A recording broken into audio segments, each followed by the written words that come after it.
안녕하세요. 소금바우 채널입니다. 환영하고요. 자, 갑니다. 오늘은 고비 사막에서 좀 특별한 곳이거든요. 얼음 계곡입니다. 사막의 얼음 계곡. 좀 낯설죠. 여기에 아주 거대한 새가 살고 있습니다. 긴수염 독수리. 절벽 계곡이거든요. 긴수염 독수리가 사는 곳. 열린 암입니다. 달란자드가드에서 서쪽으로 거대한 산맥이 있습니다. 산맥이 녹색 부분이 다 이게 산맥이거든요.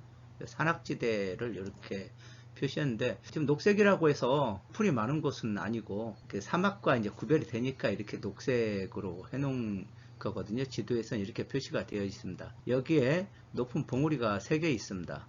이 봉우리를 이게 3개를 고로방이라고 합니다. 그래서 고로방 세한, 세안은 좋다는 말이거든요. 산맥을 고르방 세안이라고 부르거든요.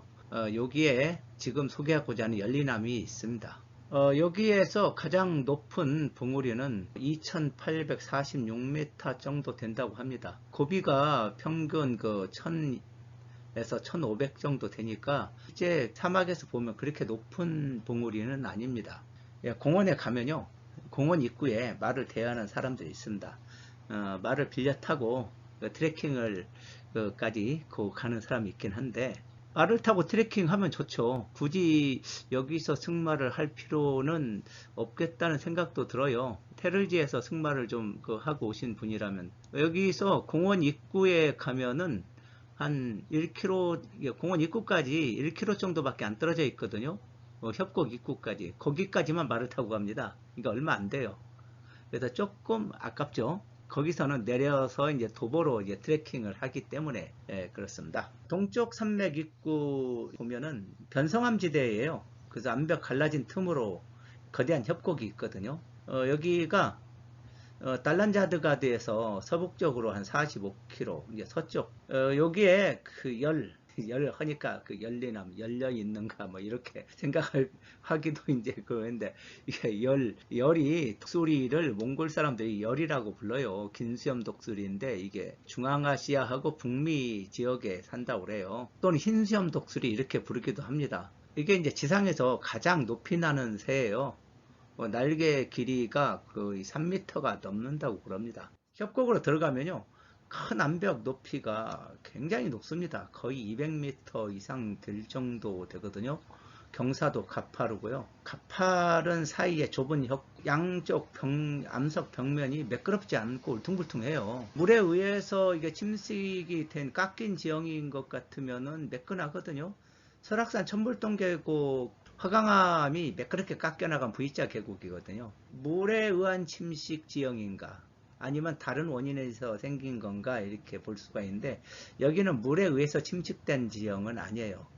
그러니까 단층 지진 활동으로 이게 갈라진 곳이거든요. 지진 발생으로 된 거죠. 실제 고비가 지진 발생 지역이에요. 최근에도 지진이 발생된 기록이 있습니다. 협곡 바닥에는 작은 냇물이 졸졸 흐릅니다. 바닥은 해가 전혀 들지 않는 곳이기 때문에 찬바람이 슉 지나가면서 바깥보다도 기온이 상당히 낮습니다. 겨울에 얼음이 얼은 거가 여름에도 남아 있어요. 얼음 두께가 1m 넘는 곳이 몇 군데 있습니다. 요즘에 거기 가면 얼음이 거의 녹아가지고 볼 수가 없습니다.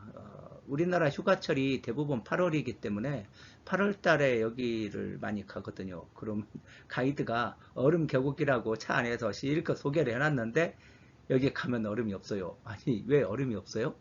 그러거든요. 그게 바로 지구 온난화의 영향 때문에 여기가 기온이 높아져서 그렇죠. 그래서 빙하를 보려면은 7월 초, 6월 이렇게 가야 돼요. 여기 길이가 한 3km 이상 되니까 빙하 트레킹을 하기가 좋습니다. 아마 좀 일찍 가면은 아이젠 신고 트레킹을 해야 될 겁니다. 협곡 입구 쉼터에서 암벽을 올려다 보면 보이죠? 까만 점, 7분흥선쯤 되는데요. 여기에 새 둥지가 있습니다. 독수리의 둥지거든요. 천적을 피하기 위해서 그렇게 이제 높은 곳에다가 이게 둥지를 만듭니다. 갈라진 틈에 열 새끼들이 까만 점으로 보이고 암벽 덮은 곳에 하얀 똥이 보이고 그러죠. 사진으로 찍으려면은 300mm 이상의 렌즈를 가진 카메라가 있어야 돼요. 핸드폰으로는 어렵더라고요. 물이 좀 있는 곳이라 수풀이 작은 풀들이 있습니다. 꽃도 아름답고요. 수풀 속에 뭔가 움직이는 게 있어요.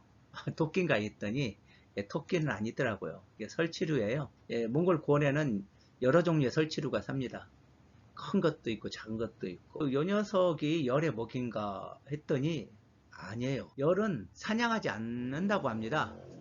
거의 대부분 짐승의 사체를 먹는다고 그래요. 뼈에 들어있는 골수를 좋아한다고 합니다. 그 작은 짐승의 뼈는 그냥 통째로 삼키고 큰 동물의 뼈 그런 것은 이제 높은 곳에 바위에 떨어뜨려 가지고 깨트린 다음에 먹는다고 하는데 요걸 언젠가 제가 다큐멘터리에서 한번 보기는 했어요. 북미 지역 것을 한번 촬영을 했더라고요. 이 짐승들 야생 짐승이 여기는 좀 있습니다. 야생양을 아르갈이라고 하거든요. 뿔이 굉장히 큽니다. 마트 위에 아르갈 뿔이 있는 것을 봤습니다. 이건 아마 사냥해서 자른 것 같고요. 트레킹 하다가 이런 뿔 조각들이 있는 것들이 있습니다. 요게 아르갈, 또 양기르 뿔 같기도 하고 그렇습니다.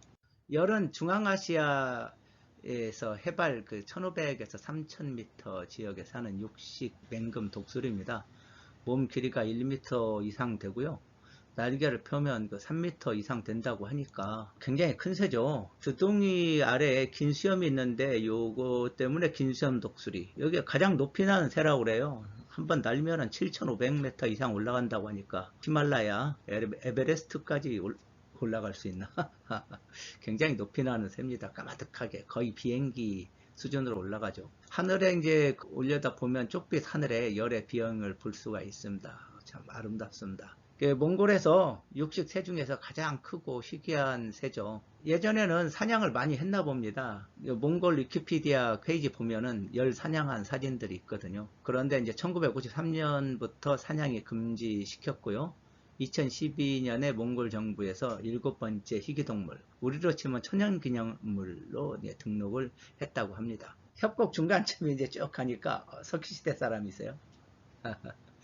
석기시대 사람이 아니고요. 고비 관광 포인트 가면은 석기시대나 청동기시대 것 정도로 보이는 암벽 그림들이 많이 있습니다. 이 그림은 암벽 그림이 아니고 변성한 분입니다. 오해하지 마십시오.